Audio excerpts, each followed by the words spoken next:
4వ అధ్యాయం 7వ వచనం. నా ప్రియులారా, నీవు అధిక సుందరి, నీ యందు కళంకమేమీ లేదు.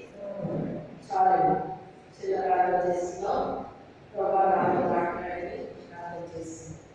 స్తోత్రుడైన స్తోత్రుడైన స్తోత్రుడైన స్తోత్రుడైన స్తోత్రుడైన స్తోత్రుడైన పరిశుద్ధాత్మ వాక్య మన స్తోత్రాన్ని మీకే స్తోత్రాన్ని నాయన. వాక్యంలో గోడల రహస్య సంగతులు రాజ్యమార్గాన్ని తెలియజేయాలి. ఈ దినాల్లో వచ్చి మాట్లాడుతుంది నాయన. ప్రభా నూతనమైన శైలిలో మాట్లాడాలి. నూతనమైన ప్రతిష్ట మాకు అనుగ్రహించండి ప్రభా. పరిశుద్ధాత్మ ప్రతి చేయి తెరవబడిన, ప్రతి హృదయం తెరవబడిన, ప్రతి మరణాన్ని వెలిగించబడిన, అందించిన వాక్యం అయిపోయి అందరినీ స్పర్శించి పరిశుద్ధాత్మకార్యాన్ని అవగాహన సహాయం చేయండి. పరిశుద్ధాత్మ మీకే స్తోత్రాలని వందనాలు. ఆత్మపరమైన మీ వందనాలు స్తోత్రాలు. ప్రతి ఒక్కరితో నాతో మీరు మాట్లాడేది ప్రభావ. మా హృదయాలు హృదయం పరిశుద్ధాత్మ మీకే స్తోత్రాలు ప్రభావ. ప్రతి ఒక్క విధంగా ప్రభావ ఆత్మ ఏళ్ళు పొందుకు తిరిగి వెళ్ళాలని సహాయం చేయాలి. యేసు అపరిశుద్ధ నామములో వేడుకుంటున్నాము తండ్రి. ఆమేన్. ఇక్కడ సొలొమోను గారు పార్వతీయారు రాస్తూ ఆయన నా ప్రియులారా, ఈ అధిక సుందరి మీ యందు కళంకమేమీ లేదు అంటే ఇక్కడ పరమదేవత కంటే ఇది సొలొమోను సోలొమోనుకి సంబంధించి రాయబడింది అంటారు. దీన్ని వరుడైన యేసుక్రీస్తుకి వధువైన సంఘానికి ఇది అన్వయించబడుతుంది అని చెప్పేసి మరి చెప్పుకోవచ్చు అన్నమాట. అయితే ఇక్కడ ప్రియురాలు ఎవరి ఎవరు అయితే నీవు నేనే ఆ ప్రియురాలు. ఎవరు ప్రియురాలు అంటే స్త్రీ అని పురుషుడని కాదండి. పురుషుడు స్త్రీ కూడా దేవుడికి ఎవరు ప్రియమైన వారు. అయితే అందరూ ప్రియమైన వారు అవుతారా? మనం ఒకసారి చెప్పాను, అందరూ ప్రియమైన వారు అవరు అని చెప్పానండి. అయితే మరి ఇక్కడ ప్రియురాలని ఆయన పిలుస్తూ ఉన్నాడండి. మొదటి అధ్యాయంలో మనం చూస్తే అక్కడ చాలా మంది తల్లిదండ్రులు ఆయన్ని ప్రేమిస్తున్నారండి. చాలా మంది తల్లిదండ్రులు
అని కదా.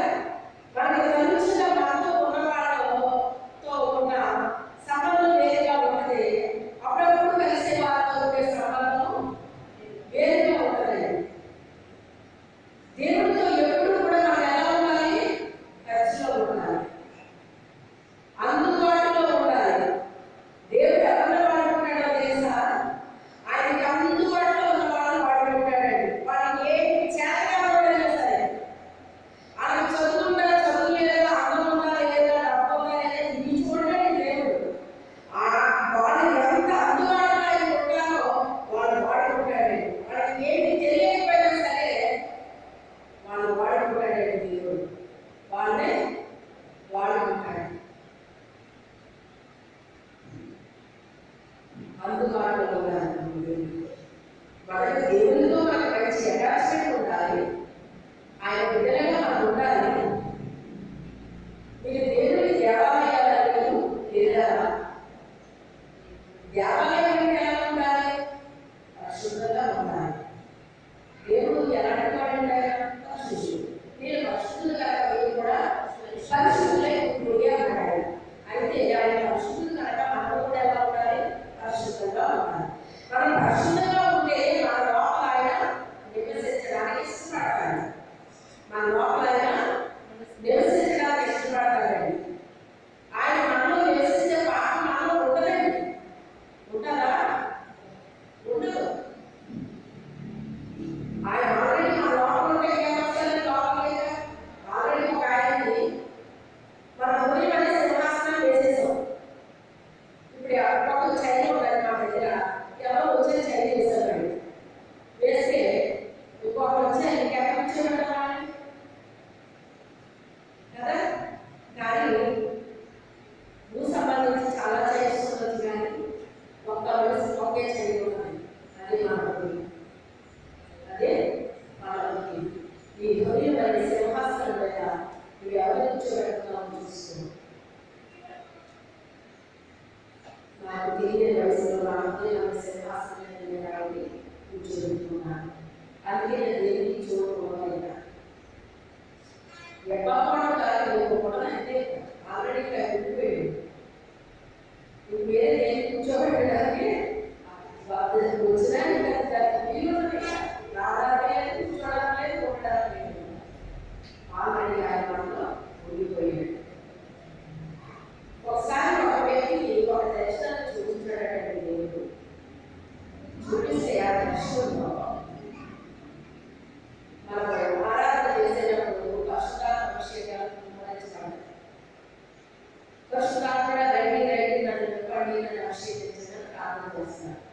అలా అన్నప్పుడు కొంతమంది ఆత్మ చేత నింపబడుతున్నారండి, కొంతమంది అభిషేకం పొందుతారు, కొంతమంది ఆత్మను ఆనందిస్తూ ఉంటారు, కొంతమంది ఏడుస్తూ ఉంటారు.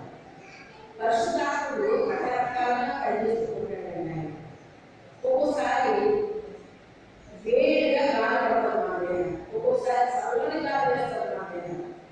ఇలా రకరకాలుగా పనిచేస్తారండి.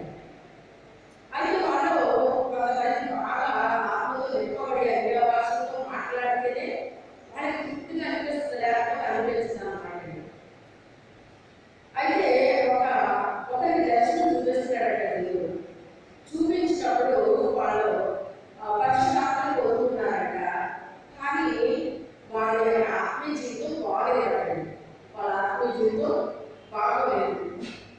ఇదేంటి వీళ్ళు పరిశుద్ధాత్మను పొందుకున్నారు కదా, వీళ్ళ జీవితం ఏంటి ఇలా ఉన్నాయండి? వీళ్ళు పరిశుద్ధాత్మను పొందుకున్నారు కదా ప్రభు అని అడిగితే ఆయన అన్నారట, ఎలా పొందుకున్నారు వాళ్ళు? పరిశుద్ధాత్మ రెడీ రెడీ అంటే వచ్చారు. వాళ్ళ యొక్క శరీరం మీద నేను పనిచేశాను తప్ప వాళ్ళ లోపలికి వెళ్ళాలని నాకు స్థానం లేదు. ఆల్రెడీ లోపల మూసిగా కూర్చుంది అన్నాడు.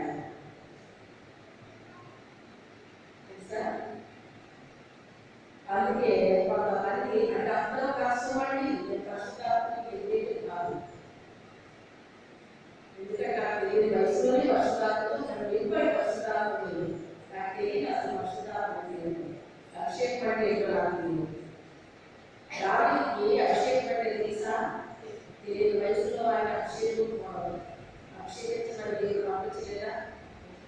ఆ తెలియకుండానే అభిషేకంతో నేను ఒప్పుకోవడం.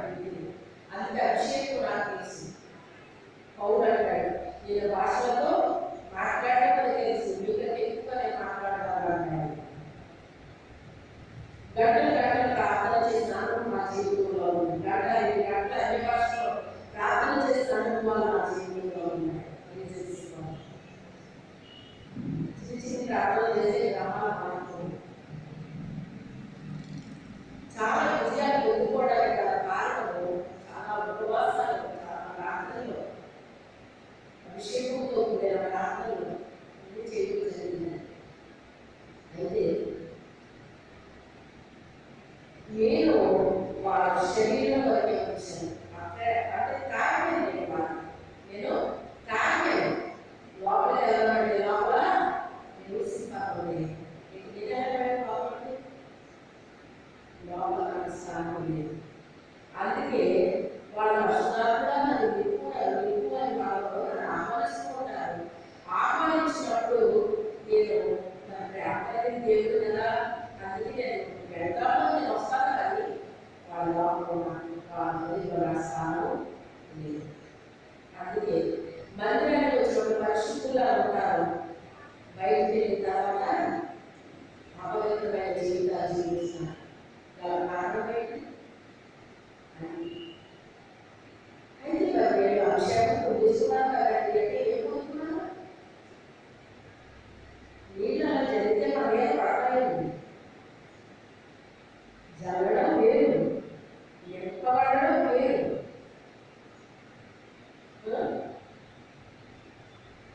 నిండుగా ఉన్న కొండంట దొరికిస్తున్నాడు. కొంచెం కొంచెం నీళ్ళు ఉంటారు, ఏమైపోతే దొరికిస్తున్నాడు. అటు ఇటు ఊపిపోతుంది. అయితే మీకంటే ఎక్కువ నేను భాషతో మాట్లాడగలను చెప్తున్నాను.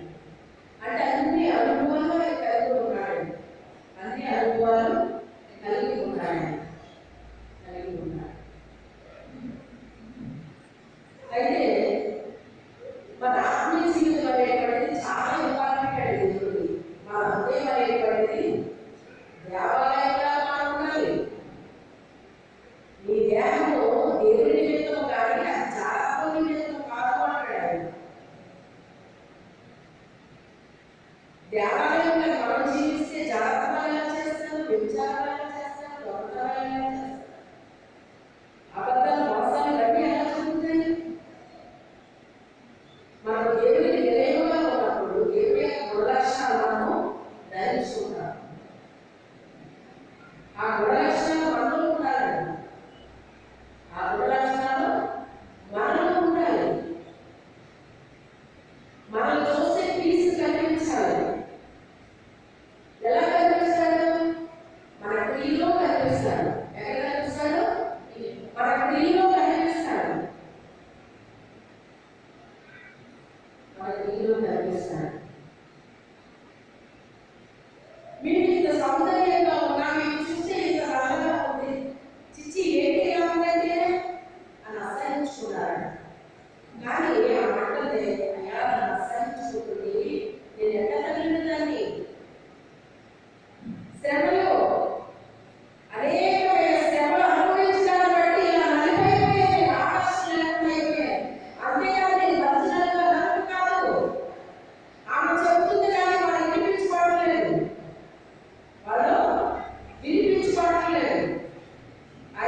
ఎదుగుతూ ఉంది. ప్రతి విషయం కూడా ఆయనతో షేర్ చేస్తుందండి. ప్రతి విషయం కూడా ఆయనతో షేర్ చేస్తుంది. చేస్తుంటే ఆయన సలహా చెప్తూ ఉన్నాడు. పరిశుద్ధాత్ముడు మనకి మంచి ఆలోచనకర్తని యెషయా రాస్తూ 11వ అధ్యాయం మాట చెప్తున్నాడు. 11:2 అంటాడు, యెహోవా ఆత్మ జ్ఞాన వివేకులకు ఆధారమగు ఆత్మ అని చెప్తాడు. ఆయన జ్ఞానానికి వివేకానికి ఆధారమగు ఆత్మ, మనకి జ్ఞానం ఇచ్చే ఆత్మ. మీలో ఎవరికైనా జ్ఞానం తక్కువగా ఉంటే, అంటే జ్ఞానం ఉంటే జ్ఞానం తక్కువైపోయింది. ఆ తక్కువైపోయిన ఏం చేయాలి నన్ను అడగండి. నన్ను అడిగితే నేను ఎవరిని గద్దించినో నేను ధారాళంగా ఇస్తాను. ఎంత ఇస్తాడట? అరటాగా ఇవ్వడండి మా దేవుడు. ధారాళంగా ఇస్తాడట. ధారాళంగా ఇస్తాడంటున్నాడు ఆయన. అరటాగా ఇవ్వడండి. అయితే ఆమె ఆయన కూర్చోాలని నడుస్తుంది. ఆయన నడిపింపులో ఉంది. పరిశుద్ధాత్మ నడిపింపులో ఉంది. పరిశుద్ధాత్మ అనుక్షణం కూడా సలహా తీసుకుంటూ ఉంది. కొన్నిసార్లు మనకి ఏం చేయాలో అర్థమవుతాయి. కొన్ని పరిస్థితుల్లో మనం ఏం చేయాలో అర్థం అవ్వదు. అప్పుడు ఏం చేయాలో తెలుసా? ప్రార్థన చేసి ప్రభావితం ఏం చేయమంటాం, ఇప్పుడు నేను ఎలా చేయాలి అని ఆయన అడగాలని. మనం ఏం చేయాలి? ఆయన అడగాలి. అడిగినప్పుడు ఆయన మనకి చాలా చక్కని ఆలోచన చెప్తాడండి. మరి వీళ్ళు ఎంతమందికి అనుభవం ఉందో లేదో నాకు తెలియదు, కానీ నాకు అనుభవం ఉందని నేను ఆయన అడుగుతాను. ఇప్పుడు ఏం చేయమంటావు ప్రభా? ఇప్పుడు ఏం చేయమంటావు? అప్పుడు ఆయన ఆలోచన చెప్తారు. ఆ ఆలోచన ఫాలో అవుతానండి. నేను చేసిన ప్రతి పనిలో సక్సెస్ అయ్యాను అంటే పరిశుద్ధాత్మ దేవుడు నడిపింపులో నేను వెళ్ళానండి. చాలా మంది ఆ ట్రాక్ తప్పించడానికి చాలా ప్రయత్నాలు చేశాను, కానీ నేను ట్రాక్ తప్పలేదండి. పరిశుద్ధాత్మ నడిపింపులో నేను వెళ్ళాను. అది కరెక్ట్ కాదని వాడు అలా కరెక్ట్ అన్నా కాకపోయినా కూడా నేను ఆయన నడిపింపులోనే వెళ్ళడం ప్రారంభించానండి. దేవుడు నాకు విజయాన్ని ఇచ్చాడు. హల్లెలూయా, హల్లెలూయా. 7 సంవత్సరాలకి నాకు చెప్పిన ప్రతి పని చేశానండి. చిన్న వయసు నుంచి పనిచేస్తున్నాను ఆయన పని.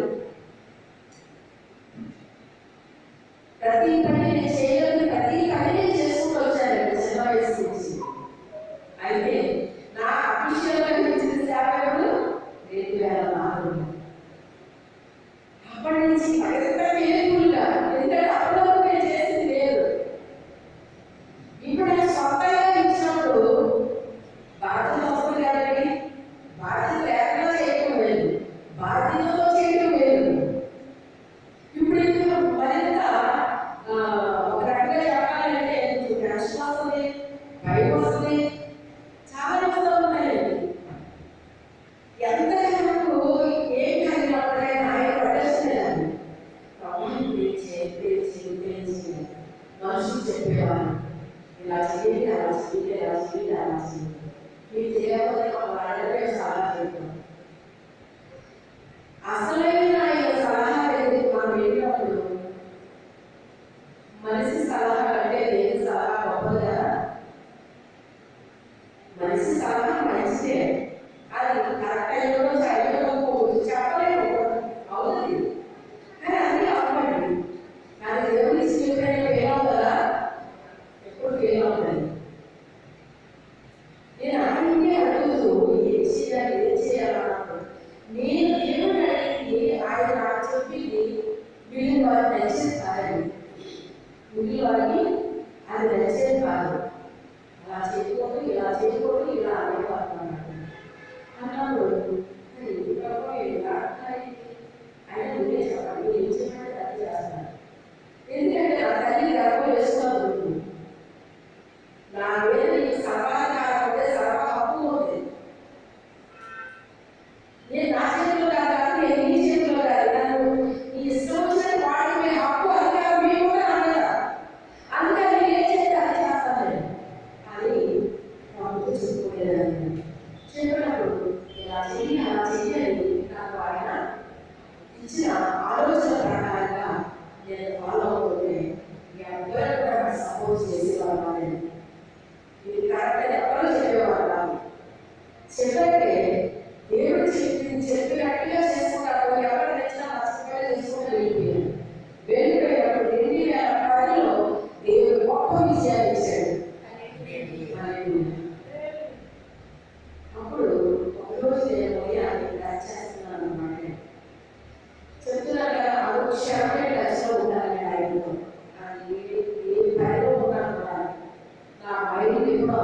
మంది ఇన్ని సంవత్సరాల నుంచి ఉన్నారు కదా, కానీ ఎంత ముందుగా ఎలా వచ్చాను, ఎంత త్వరగా నేను ఎంత ముందుకు ఎలా వచ్చేస్తాను నేను అని మీరు చెప్పింది నేను చేయబడి మనుషులు మాట వింటే ఇలా నాటకపోతేమో లేదు, మీ మాట వినబడితే ఎంత త్వరగానే వచ్చాయేమో ఇదంతా కృపగా అని నాకు రాజుగారి కాలిపోతాయని కొంతంతా ఒక్కొక్క నిండిపోయింది, కాలంలో నేను కాలిపోతున్నాను. అందరూ కరెక్ట్ కాదు మాకు పాల్గొన్నాను. దేవుడు నాకు కరెక్ట్ చెప్పాడు. అది మనుషులు వాళ్ళ కరెక్ట్ కానీ దేవుడిని ఆయన కరెక్ట్ నాకు వేసేయను విజయం ఇచ్చేసాడు. 2010లో విజయం ఇచ్చాడు. ఇచ్చిన 11లో సైడ్ చేశాడు. సైడ్ ఇచ్చి మనలో అక్కడ కూడా అయిపోతుంది. అదే కాక మా దగ్గర వచ్చి వాటి చెప్పలేదు, మాకు ఏం చెప్పలేదు, అదే అయిపోతుంది మాట్లాడాలి. ఏం జరుగుతుందో నాకే అనుకోవట్లేదు. మీ పదవి ఎలా అయిపోతుందో నాకే తెలియట్లేదు. అయితే నేను టాక్సీలో ఎలా అయిపోతుందో నాకు తెలియట్లేదు. అలా నాకే రాలేదు, నాకే వచ్చేసి ఉద్దేశం దాన్ని పడాయని తెలుసు. అన్ని తెలియకుండా ఎవరైనా తెలుస్తుంది. అన్ని చెప్పాలి. దేవుడి వల్ల వాళ్ళు అనుభవించే ఎవరైనా చెప్పుకోవాల్సిన లేదండి. అది అనుభవించిన మనకి గొప్ప ప్రశ్నలు దేవుడు ఆశీర్వాదాలు ఇస్తాడండి. అందుకే అన్ని చెప్పాలని తెలుసు. కష్టం అయితే పడతాం కానీ శ్రమ అనుభవిస్తాడని అన్ని చెప్పుకోవద్దు ఇష్టం. ఎందుకంటే అది అనుభవించడం కానీ మాకు ఏమొచ్చింది, ఆశీర్వాదం వచ్చింది, ప్రతిఫలం ఇచ్చాడు, విజయాన్ని ఇచ్చాడు ఆయన. అప్పుడు తెలుసుకున్నారు ప్రజలు వీళ్ళు పని వచ్చేసరికి దాన్ని ఎక్కిసారండి. దాన్ని వ్యాపారాలు చేసిన వయసులో చిన్నాయన ఆయన పాస్ గారు. నా వయసులో చిన్నాయన ఆయన శాఖ నేను గౌరవిస్తాను. వాళ్ళు చిన్నోడ ఎవరికైనా నేను గౌరవిస్తాను. కానీ చాలా ఎవరికైనా మాట్లాడాడు. ఇదే వాళ్ళు నిలబడ్డ ఆయన వాళ్ళకి వచ్చి శాఖలు ఎక్కిసారండి. ఏదో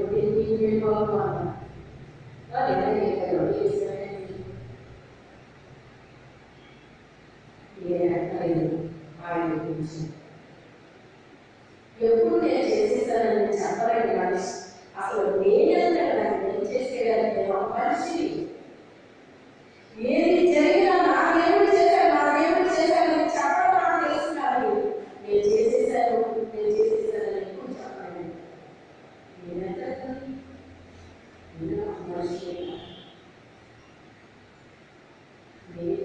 బాబు నా దేవుడు పిలిచాను, నా దేవుడు పిలిచాను.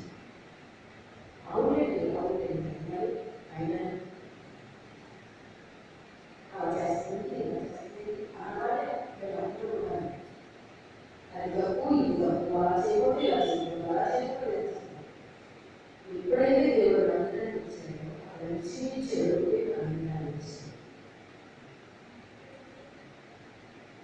ఒక విజయం సాధించిన తర్వాత గవర్నమెంట్ ఏం ప్రకటిస్తుంది, ఒక గవర్నమెంట్ ప్రకటిస్తుంది. గవర్నమెంట్ సహకారం చేస్తుంది, బహుమతి ప్రకటిస్తుంది, సవిస్తుంది. ఇలా కొన్ని ఇస్తారు. నువ్వు సంబంధించిన వాడిని గుర్తిస్తే మన అల్లతో ఇస్తాడని చేయకూడదు. ఎప్పుడు వాళ్ళు ఏది ఇస్తాడో చేయండి. ఏం చెప్తే చెయ్యాలని ఆశపడ్డా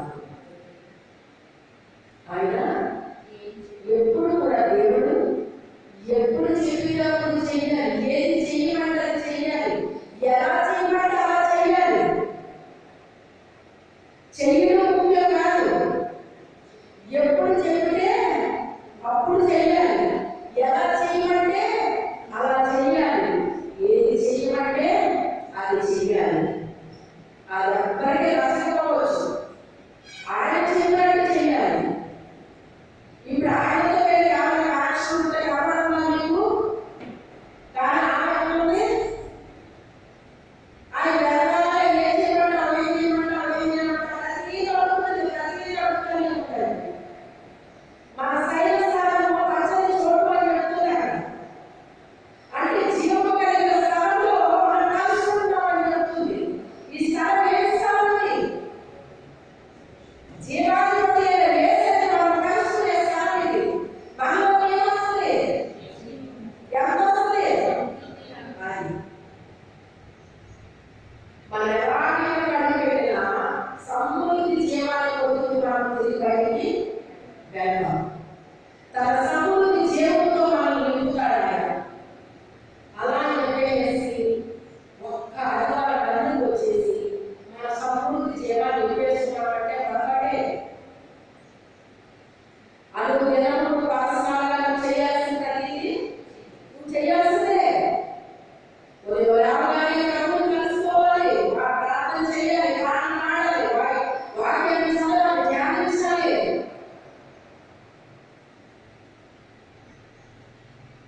నా అనుభవాల్లో అప్పుడు అనుభవం వేరుంది, ఇప్పుడు అనుభవం వేరుగా ఉంటాయి. గంటలు గంటలు గంటలు గంటలు బయటకు పడుతున్నాను రోజులు ఉన్నాయి. టైం ఉంటే బయట తీసుకుంటే టైం ఉంటే బయట తీసుకుంటాను. పక్కన పేరు ఎప్పుడు కౌలు రాలేదు.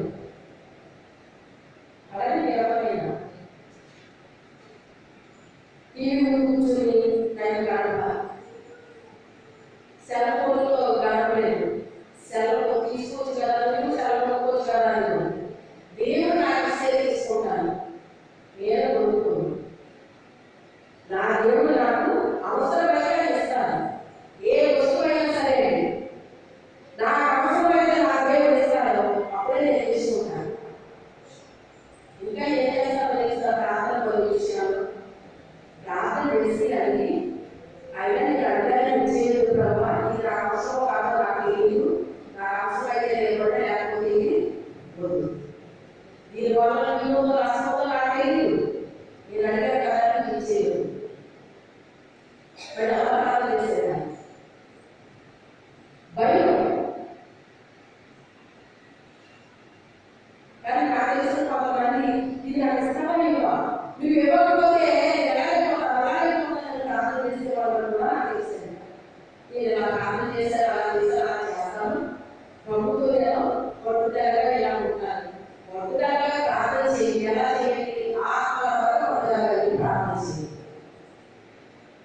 విడిస్తే ఆత్మల రక్షణలోకి వస్తాయి.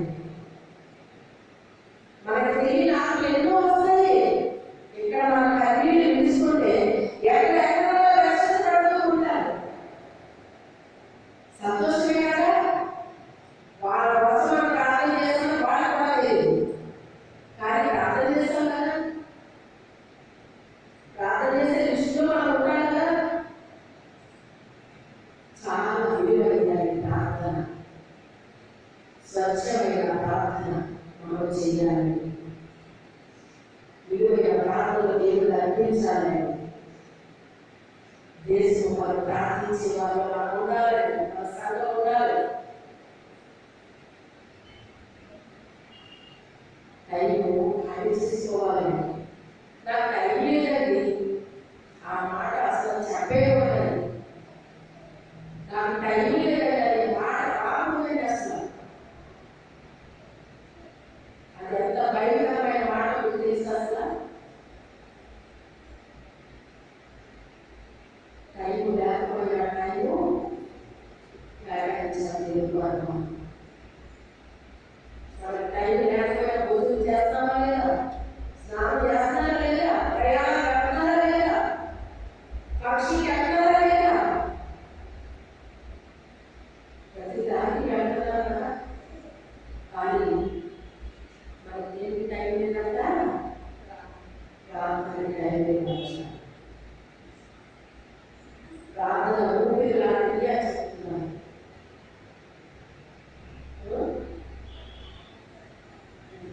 చూడండి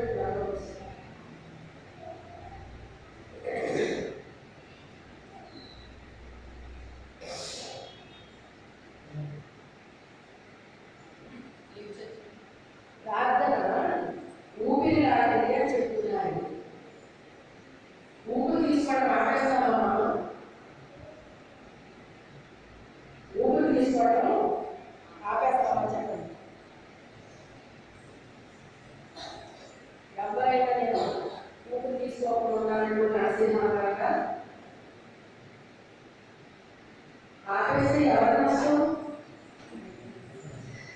పక్కింటి ఎదుటి నష్టపడడం మనకే నష్టం, మనకే నష్టం. అనేకమైన సమస్యలు ఎప్పుడు చేయిస్తారో తెలుసా? ప్రార్థన వల్ల చేయిస్తారండి. ప్రార్థన వల్ల చేయిస్తారు. ప్రార్థన చేయాలి. ప్రార్థన పరిస్థితులు మార్చేస్తుంది. శాస్త్రాలు మార్చింది ప్రార్థన. ప్రతి దాన్ని ప్రార్థన మారుస్తుందండి. మనం వచ్చి మార్చలేము, ప్రార్థన మారుస్తుంది. ప్రార్థన ప్రార్థన ప్రార్థన అందులోకి పరిశుద్ధుల ప్రార్థన విలువైనది. పరిశుద్ధుల ప్రార్థన విలువైనది. అటు ప్రార్థన మనం పర్సనల్గా చేయాలి, మందిరంలో చేయాలి. పర్సనల్గా ఇంట్లో చేసేస్తున్నాం చాలండి అనుకుంటారు చాలా మంది. చేసే ప్రార్థన చేయాలి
ప్రార్థన అప్పుడు చేయాలి. అది ఊపిరి లాంటి ప్రార్థన అంటే అనుక్షణం కూడా ఆమె ప్రభుతో మాట్లాడుతూనే ఉంది, ఆయన సలహా తీసుకుంటూనే ఉంది, ఆయన ఫాలో అవుతూనే ఉంది, ఆయన ఆత్మలో నడిపించబడుతూనే ఉండండి, ఆయన కలుసుకుంటూనే ఉంది. ఆయన పాదాల దగ్గర కూర్చున్నాక ఆయన విద్య ఏం చేస్తుంది? 2వ అధ్యాయంలో వచ్చేటప్పటికి ఏమంటున్నాడు?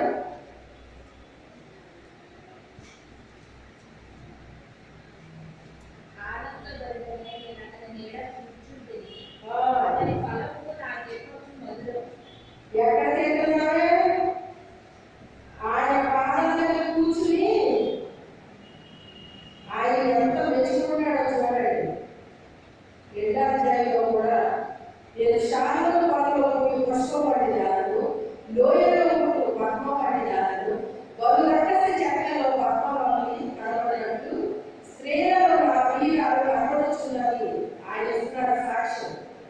అడవి వృక్షంలో జంగల వృక్షం ఇంట్లో పురుషులలో నా ప్రియుడు అంటున్నాడు. ఆనందమైన అతని దగ్గర కూర్చుంటే అతని కళలో నా జన్మకు వదిలాడు. ఎక్కడ కూర్చున్నాక? ఆయన నీడలో కూర్చున్నాడండి. ఆయన నీడలో కూర్చున్నాడు. ఆయన పెట్టేది భుజిస్తూ ఉంది. అంటే ఆయన చెప్పే మాటలు ఆమె ఏం చేస్తుంది? వింటూ ఉంది. అదే భుజించడం అంటే ఆయన మనం ఏం చెప్తున్నాడో మనం వినాలి. మనం తింటే కడుపు నిండుతుంది, వింటే హృదయం నిండుతుంది. హృదయం నిండుతుంది. ఆ హృదయం నింపేసుకుంటుంది ఆయన మాటలు. ఆయన నీడలో కూర్చుంది. ఆయన నీడలో కూర్చున్నాడు. ఎవరైనా రాయకుండా కూర్చోదు, తిరుగుతా ఉంటారు. కాటి తిరిగినట్టు, వాడు తిరిగినట్టు తిరుగుతా ఉంటారు.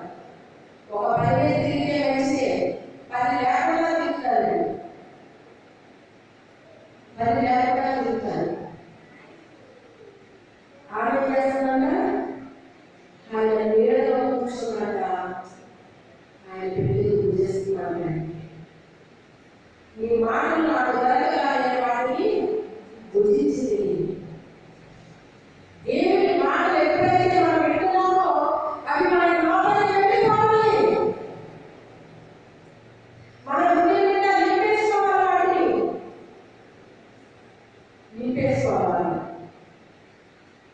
ఆ వాక్యం మనం విన్నప్పుడు మనకు బలాన్ని ఇస్తుందండి, మనకు శక్తిని ఇస్తుందండి, మనకు ఆరోగ్యాన్ని ఇస్తుందండి, దీర్ఘాయుష్యం ఇస్తుందండి. వాక్యం బలమైనది. మీ వాక్యం మీద బ్రతికించిన నా మాటలో మీరే నాకు నమ్మని కలుగు చేస్తారని దావీదు చెప్తున్నాడు. ఆయన గొప్ప మహారాజు కూడా ఆయన ఏది చెప్పినా చేయడానికి కోడి సైన్యం ఉన్నాయి దగ్గర, కోడి ధనం ఉన్నాయి. కానీ ఆయన ఏమంటున్నాడు? వాటి మీద ఆధారపడలేదు, వాటి మీద బ్రతుకుతున్నాను ఎప్పుడు చెప్పలేదు. ఈ వాక్యమే నన్ను బ్రతికించింది. ఈ రోజు నేను బ్రతికి ఉన్నానంటే ఈ వాక్యమే. ఆయన వాక్యానికి చాలా ఇంపార్టెంట్ ఇచ్చాడండి. రాత్రులు వాక్యాన్ని చదివించి అనుభూతానికి రాత్రి జాములో ఈ వాక్యాన్ని చదువుతుంటే రొమ్ము వేలలో దొరికినట్టుగా వాక్యం టేస్ట్ తెలిసిన వాళ్ళకి ఎంత వినయంగా వెళ్ళాలనిపిస్తుంది. ఆ టేస్ట్ తెలియాలండి. దేవదూతలు మన్నా తిన్నారండి. ఎప్పుడైనా తీసుకుపోయారా? ఏమన్నా ఎప్పుడైనా అనిపించిన దేవదూతలకి అది మనుషులు అనిపించింది. సరి సాగులని మన్నాన్ని వాళ్ళకి అనిపించి తీసుకొచ్చినట్టండి. అప్పుడు దేవుడు వాళ్ళకి కోపం వచ్చింది. బాగుంది కదా? వాక్యాన్ని మనం అసహించుకున్నామంటే ఎవరిని అసహించుకుంటున్నాం? వాక్యం ఏమి వాక్యం